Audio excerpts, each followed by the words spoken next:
வணக்கம் நேர்களே, நண்டு கிரேவி பார்க்கலாம். நண்டு வந்து பார்த்தீங்கன்னா, கடல் நண்டை விட ஓட நண்டுன்னு சொல்லுவாங்க. ஆத்து நண்டுன்னு சொல்லுவாங்க இல்லையா?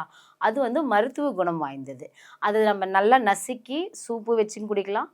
அதே மாரி அது ஒரு கிரேவியாவும், குழம்பு மாரியும் வச்சு சாப்பிட்டோம் அப்படின்னா, நெஞ்சு சளி இருக்கிறவங்களுக்கெல்லாம் நல்லா கிளீனா மோஷன்ல வந்துடும். சளி உடனே சரியா போயிடும். ஆனா அதிகமா எடுத்துக்க கூடாது. அது சூடான பொருள்.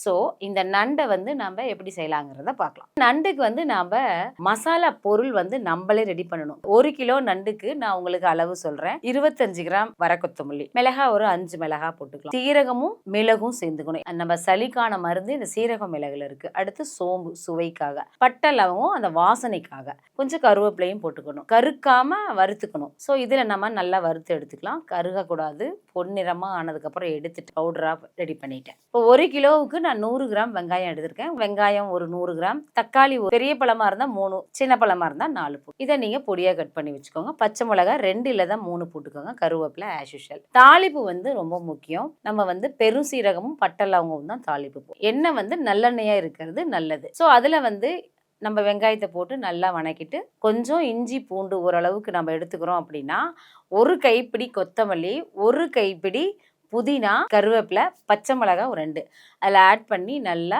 பேஸ்ட்டாக அரைச்சிக்கோங்க. இந்த வெங்காயம் வணங்கினதுக்கப்புறம் அதை போட்டு நல்லா ஒரு வணக்கிட்டு, அதுக்கப்புறமா நம்ம தக்காளி போடுவோம். அதையும் நல்லா போட்டு கொஞ்சம் வணங்கினதுக்கு அப்புறமா ஏற்கனவே வேக வச்சு வச்சுருப்போம் இல்லையா நண்டை, அதை வந்து நாம் போட்டுக்கலாம். போட்டு நல்லா கிளறி விடலாம். நல்லா சிம்மில் வச்சு மசாலா எல்லாம் நண்டு உள்ளுக்குள்ளே போகிற மாதிரி நீங்கள் கிளறி விடுங்க.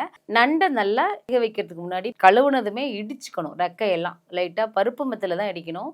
உரல்ல போட்டு இடிச்சிங்கன்னா கூல் ஆகிடும். லைட்டாக பருப்பு மத்தலை இடித்து வேக வைங்க. சைடில் இருக்கிற ரெக்கையெல்லாம் வெந்து சாறு எல்லாமே குழம்புல வந்து கலக்கணும். அப்போ அந்த ஒரு ஸ்மெல் வரும் பாருங்க, சூப்பராக இருக்கும். நாளைக்கு நாம் வேற ஒரு ஆரோக்கிய சமையலில் உங்களை நான் வந்து சந்திக்கிறேன். அவசியம் நீங்கள் இதை ட்ரை பண்ணி பாருங்கள்.